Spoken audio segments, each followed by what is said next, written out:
Beneath the blood-stained cathedral, where prayers had long been replaced by whispers of the damned, an ancient vampire priest stirred. His hollow eyes opened as the crimson moonlight seeped through shattered stained glass, illuminating the bones of those who had once sought salvation here. Far across the frozen wastes, the glacier cracked. Inside, a black-veined horror blinked for the first time in centuries. The ice prison had held it long enough. The forgotten monastery's bell tolled, though no living hands pulled the rope.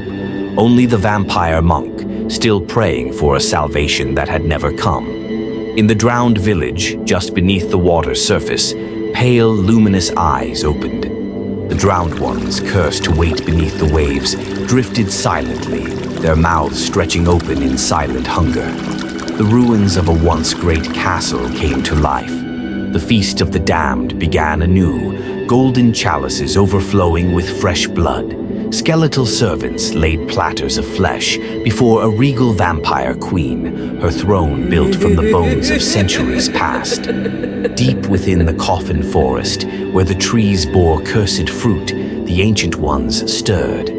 Hanging from thick, gnarled branches, their coffins cracked open, and clawed hands reached into the misty night. The Cathedral of Bones trembled as its queen rose from her throne, listening to the echoes of a forgotten world. In the cursed mirror, a reflection long lost to time sneered, pulling in the soul of another unlucky wanderer. A ship, long thought to be a ghostly legend, emerged from the fog. Its tattered sails unfurled as the undead captain stepped forward, his skeletal crew following, their hunger undiminished by the ages. The sands shifted in the desert, revealing the Black Pyramid.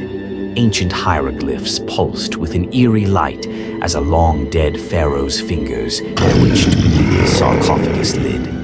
In the secret shadow market, where the air smelled of ancient blood, vampires traded stolen souls under flickering lanterns. The chained horror, buried in a forgotten dungeon, pulled harder against the silver restraints. They wouldn't hold much longer.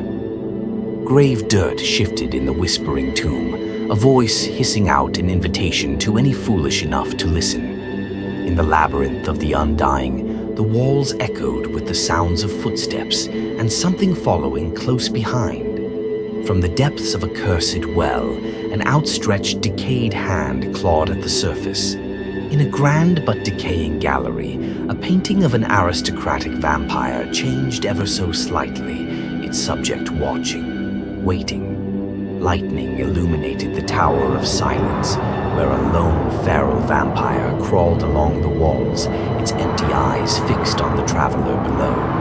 Within the Crimson Library, pages turned with no wind to guide them, as the vampire archivist continued reading, absorbing knowledge forbidden to the living. And beneath the city, where the lost and forgotten vanished, the grandest feast of all began anew. The vampire lord raised his goblet, smiling as the echoes of the past rose from their slumber. The ancients had awakened, and the world would bleed once more.